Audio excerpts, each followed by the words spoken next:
Hi everyone, we are on day 9 of NaNoWriMo. I'm Melissa Bourbon, writing coach, instructor, freelance editor, best-selling author, book cover designer. Publishing, obviously, is my entire world. Please like, follow, and subscribe on my channels. I appreciate it. Okay, here we go.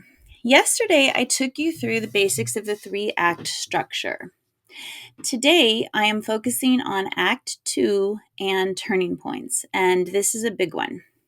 In Act 2 of a story, also known as the rising action, the turning points are critical junctures that advance the plot and introduce significant changes and conflicts for the characters. On the hero's journey, this is the road of trials. These turning points propel the story forward and create tension, pushing the narrative towards its climax.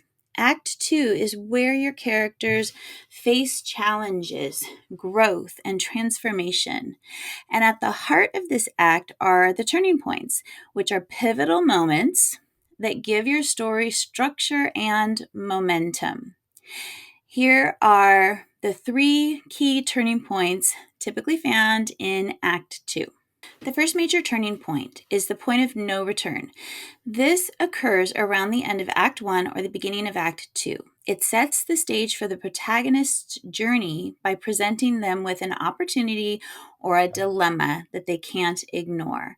They make a choice that propels the story forward and commits them to their mission or their goal.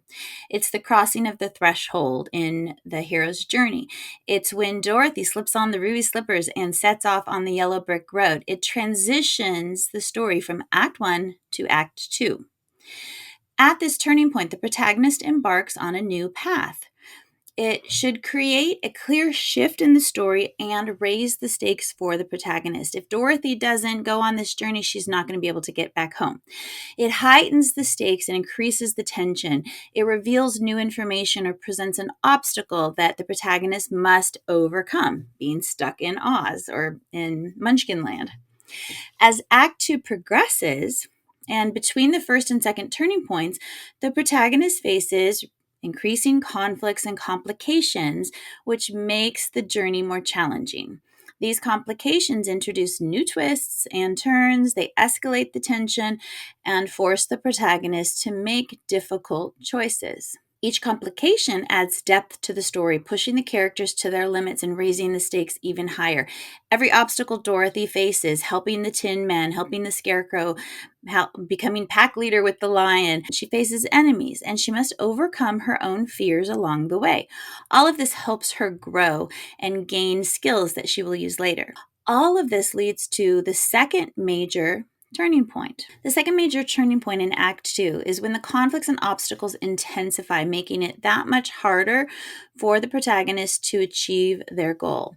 This second turning point is considered the midpoint of Act 2, the midpoint of the story, or the mid-action. This moment tests their skills and determination and character.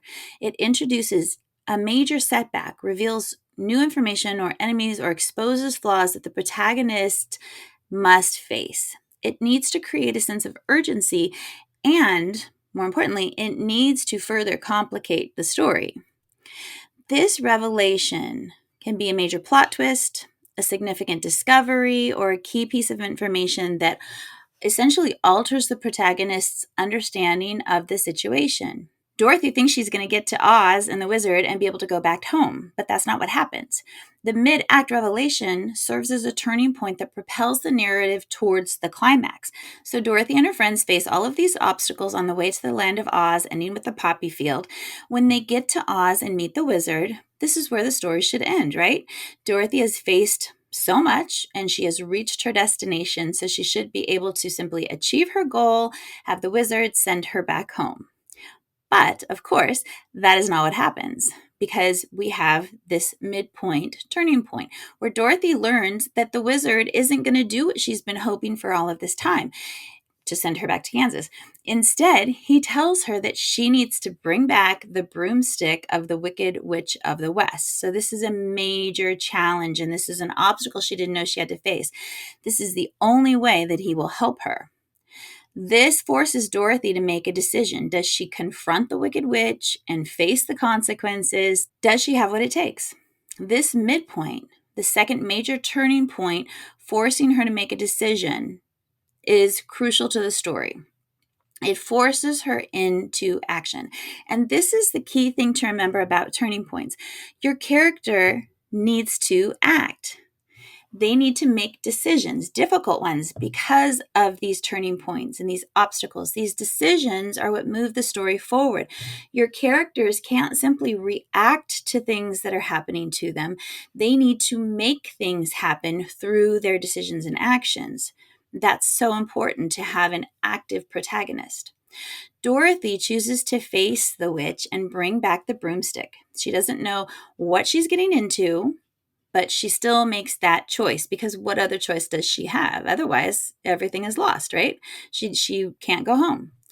These turning points in Act 2 are crucial for building suspense, developing character arcs, and driving the plot forward towards the climax of the story. They keep the readers engaged and invested in the narrative. The reader wants to find out how the characters are going to navigate these challenges and conflicts that lead up to the climax. All right, after the midpoint, we have the third major turning point in Act 2, and that is the dark moment or the revelation. It happens at the end of Act 2, and it takes us into Act 3. The protagonist faces their most significant setback or crisis, and we feel like they might not succeed. For Dorothy, this is when she's trapped by the witch, who then turns over the hourglass. So the clock is literally ticking on her death, and she has no way to escape. The dark moment of the soul, or that inmost cave, is when all is lost. What is she going to do? At this turning point, things could go literally either way for the protagonist. They could fail. Dorothy could die. Or Dorothy and her friends could succeed. It could go either way. This turning point sets up the climax, which is the ultimate battle where the hero uses all they've learned to succeed, and it leads us into Act 3. And that, of course, is where we get to the climax and Dorothy defeats the witch. So the three major turning points in Act 2 guide the narrative by propelling the story forward, by increasing the conflict and raising the stakes for the protagonist. They are essential for building tension and for setting the stage for the climax and the resolution in Act 3. Turning points, y'all, are fundamental components of storytelling. Figuring out how to use them, how to build these three significant turning points into Act 2, taking you from Act 1 to the midpoint to Act 3, will help you move through your story, and it will definitely help you avoid that sagging middle because you have major conflicts you're dealing with.